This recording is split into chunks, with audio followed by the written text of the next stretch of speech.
तो आज का टॉपिक है हमारा एनर्जी बैंड। तो एनर्जी बैंड को समझने के लिए ऑर्बिटल्स के कुछ बेसिक कॉन्सेप्ट को समझते हैं कि इलेक्ट्रॉन्स की फीलिंग होती कैसे है ऑर्बिटल्स में।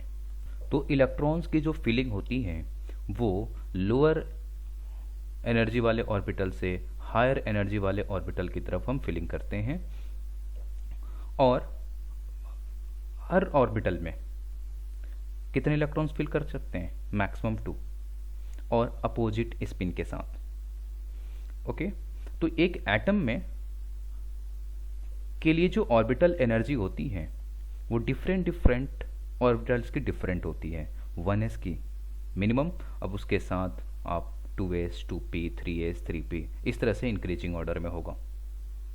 ओके, तो अब जानेंगे कि अगर यही एटम्स जब मॉलिक्यूल्स फॉर्म कर रहे हैं या किसी एटम के साथ कंबाइन हो रहे हैं तो क्या सिचुएशन क्या होगा फिर वैसे केस में। तो जब वही एटम कंबाइन होते हैं तो एक सिंगल ऑर्बिटल्स दो डिफरेंट ऑर्बिटल्स में स्प्लिट हो जाते हैं। एक की एनर्जी लो होती है और दूसरे की एनर्जी हाई होती है। लोअर एनर्जी वाले ऑर्बिटल को आप बोलोगे बॉन्डिंग और हायर वाले को एंटी बॉन्डिंग। अब ये स्प्लिट क्यों हुआ? क्योंकि इन दोनों एटम्स के बीच इंटरेक्शन, अगर ये सिंगल लेयर था, एक सिंगल एनर्जी था, तो इसका मतलब कि यहां पे एटम्स भी सिंगल था, किसी अदर एटम्स के साथ इसका इंटरेक्शन नहीं था। लेकिन इस केस में जब ये मॉलिक्यूल्स फॉर्म कर रहे हैं, यानी मॉलिकुलर ऑर्बिटल्स का जब फॉर्मेशन हो रहा है, तो उस केस में एक एटम का इंटरेक्शन, और या ऐसे में बोलूं कि एटम्स के आउटर मोस्ट में जो इलेक्ट्रॉन्स हैं उसका इंटरेक्शन दूसरे एटम के न्यूक्लियस के साथ होता है, जिसकी वजह से एनर्जी स्प्लिट हो जाती है। एक मिनिमम और दूसरा हायर, एक लोअर और एक हायर, ये दो एनर्जी लेवल में डिफरेंशिएट हो जाते हैं, स्प्लिट हो जाते हैं। अब इन्हें आप बोलोगे मॉलिक्यूलर ऑर्बिटल, या मैं बोल सकता हूं कि जब एटम्स कंबाइन हो रहे होते हैं तो ये दो एनर्जी में, इनकी जो ऑर्बिटल्स हैं वो दो लेवल के एनर्जी में स्प्लिट हो जाती हैं, दो एनर्जी लेवल में स्प्लिट हो जाती हैं। पहले एनर्जी लेवल को, जिसकी एनर्जी मिनिमम होती है, उसे आप बॉन्डिंग ऑर्बिटल बोलते हो, जो रिस्पॉन्सिबल है बॉन्ड फॉर्मेशन के लिए। और एंटी बॉन्डिंग, जिसकी एनर्जी हाई होगी, वो एंटी बॉन्डिंग है, ये बॉन्ड फॉर्मेशन के लिए रिस्पॉन्सिबल नहीं होता। अब इसी तरह से अगर बहुत सारे एटम्स एक साथ कंबाइन हो रहे हैं तो उनकी एनर्जी लेवल वैरी करेगी, यानी एक पैटर्न बनता चला जाएगा।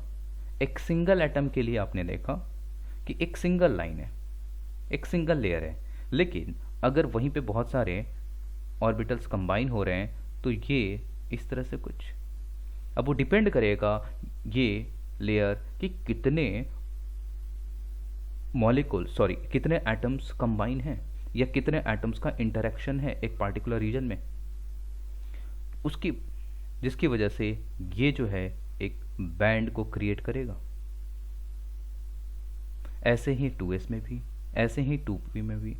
अब क्या ये जो पैटर्न बन रहे हैं ये बॉन्डिंग और एंटी बॉन्डिंग में भी बनेंगे? डेफिनेटली बॉन्डिंग और एंटी बॉन्डिंग में भी बनेंगे ये, यानी जब मॉलिक्यूल्स का फॉर्मेशन हो रहा है तब भी ये लेयर बनते चले जाएंगे। जैसे बॉन्डिंग के लिए बनेगा वैसे ही एंटी बॉन्डिंग के लिए भी ये बनते चले जाएंगे। अब इन्हीं लेयर्स को बोलते हैं, है ना, जब ये लेयर्स कंबाइन हो गए, इन्हीं लेयर्स को आप बोल रहे हो बैंड। अब क्वेश्चन बनेगा यहां पे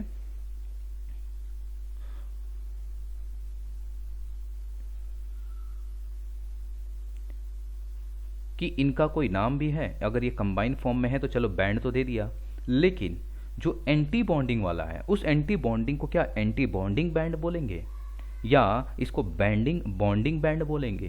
तो नहीं, यहाँ पे मैं बोलूँगा उस बॉन्डिंग बैंड को वैलेंस बैंड, उसी का मैं नाम दूंगा वैलेंस बैंड, और एंटी बॉन्डिंग वाले को नाम दूंगा मैं कंडक्शन बैंड।